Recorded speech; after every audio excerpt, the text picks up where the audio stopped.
அனைவருக்கும் வணக்கம். நான் உங்கள் சாந்தி பேசுகிறேங்க. இன்றைய பதிவில் நம்ம என்ன பார்க்க போகிறோம் அப்படின்னா, புரட்டாசி மாதத்தில் மிகவும் சக்தி வாய்ந்த இந்த ஒரு மந்திரத்தை எழுதுங்கள், நீங்கள் கேட்ட வரம் உடனே கிடைக்கும்னு சொல்லியிருக்கேன் இல்லைங்களா? அப்படிப்பட்ட ஒரு சக்தி வாய்ந்த பெருமாள் மந்திரத்தை தான் நம்ம இந்த பதிவில் பார்க்க போகிறோம். வாங்க வீடியோக்குள்ளே போய் பார்க்கலாம். புரட்டாசி மாதம் அப்படின்னு சொன்னாலே நம்மளுக்கு ஞாபகத்துக்கு வரக்கூடியது பெருமாள் வழிபாடு.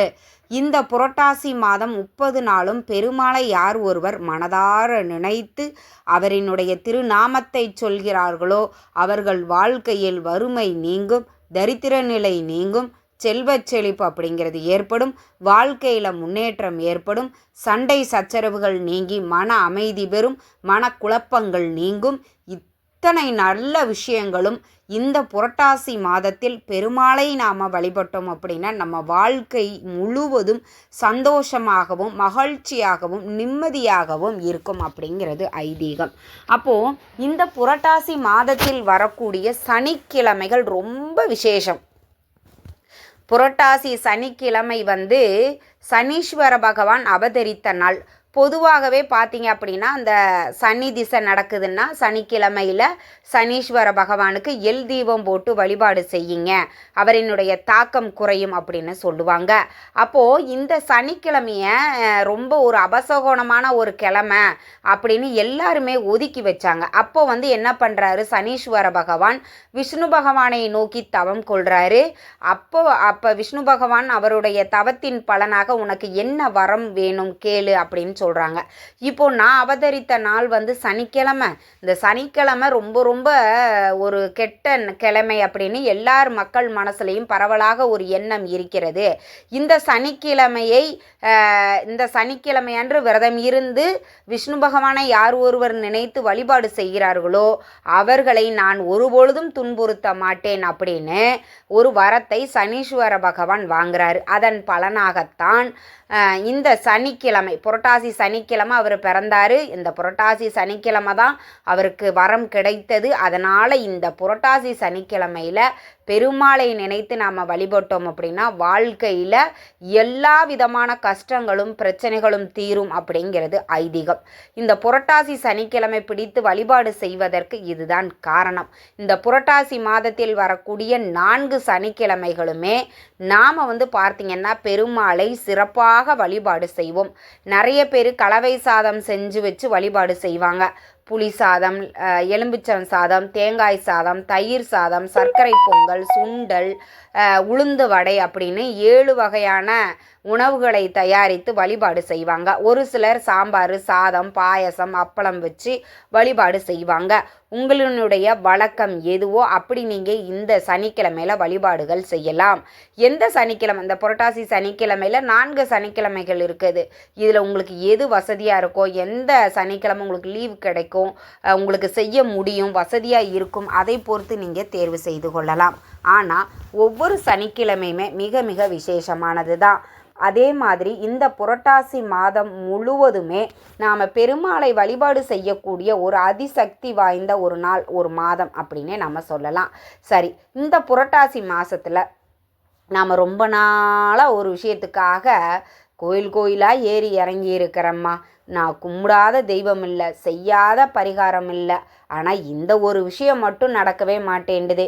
என் குழந்தைக்கு ரொம்ப நாளாக திருமண வரன் பார்த்துட்ருக்கிறேன், அமையவே மாட்டேங்குது, தள்ளி தள்ளி போய் இப்போ என்னுடைய பையனுக்கோ குழந்தைக்கோ 30 வயசு ஆயிடுச்சு, இன்னமும் நாங்கள் வரன் தேடிட்டு இருக்கோம், அமைய மாட்டேங்குது அப்படிங்கிறவங்களும் சரி, இல்லைம்மா எங்கள் வீட்டில் ரொம்ப கஷ்டமாக இருக்குது, ஏதாவது ஒரு பிரச்சனை மேலே பிரச்சனை வந்துக்கிட்டே இருக்குது அப்படிங்கிறவங்களும் சரி, நல்ல வேலை கிடைக்கணும், எங்கள் குடும்பம் முன்னேறணும் அப்படின்னு என்ன உங்களுடைய வேண்டுதல் கோரிக்கைகள் எதுவாக இருந்தாலும் இப்போ உங்களுக்கு டிஸ்பிளேல தெரியக்கூடிய இந்த ஒரு மந்திரத்தை நீங்கள் எழுதினாலே போதும், நீங்கள் கேட்ட வரத்தை உடனடியாக பெருமாள் கொடுப்பார்.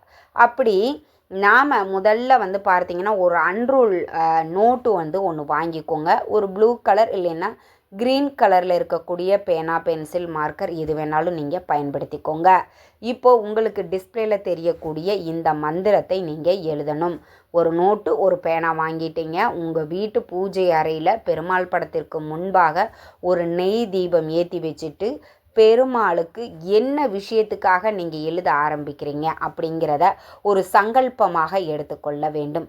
உதாரணத்துக்கு எனக்கு நல்ல வேலை கிடைக்க வேண்டும் அப்படின்னு வேண்டிக்கிட்டு இந்த ஸ்ரீராம் ஜெயராம் ஜெய ஜெயராம் அப்படிங்கிற மந்திரத்தை நான் 108 முறை எழுதுகிறேன் அப்படின்னா கண்டிப்பாக அந்த விஷயம் நடந்தே தீருங்க.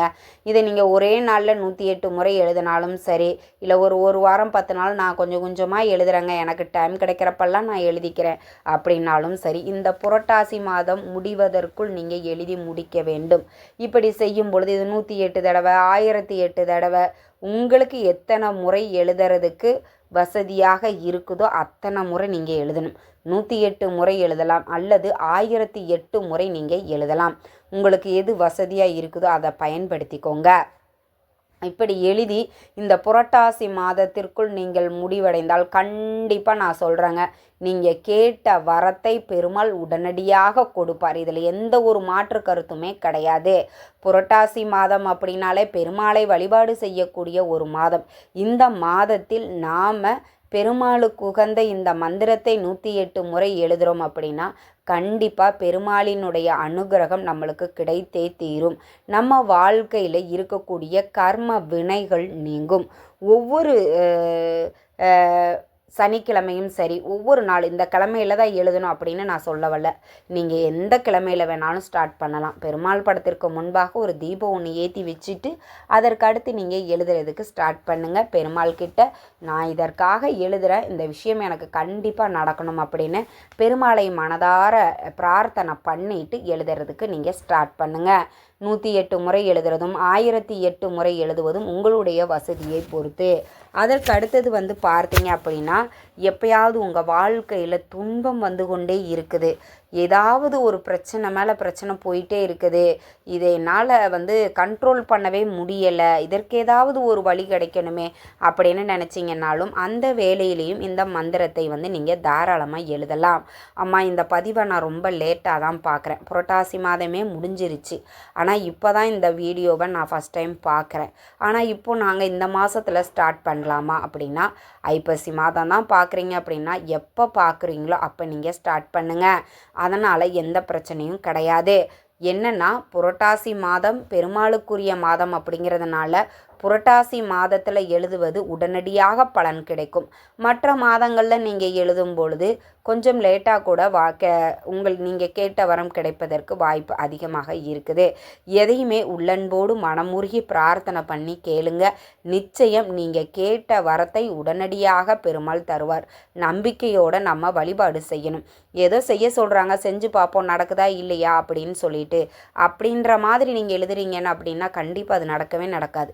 பெருமாள் கண்டிப்பாக எனக்கு இதை நடத்தி தருவார் அப்படின்ற நம்பிக்கையோடு செஞ்சு பாருங்கள். நிச்சயம் உங்களுக்கு கை மேலே பலன் கிடைக்கும். இந்த தகவல் உங்களுக்கு ரொம்பவுமே பயனுள்ளதாக இருந்திருக்கும்னு நினைக்கிறேன். வீடியோ பிடிச்சிருந்தால் லைக் பண்ணுங்கள், ஷேர் பண்ணுங்கள், கமெண்ட் பண்ணுங்கள். இந்த பதிவை உங்களுடைய உற்றார் உறவினர்கள் நண்பர்களுக்கும் ஷேர் பண்ணுங்கள். அவங்களும் பார்த்து பயன்பெறட்டும். நன்றி, வணக்கம்.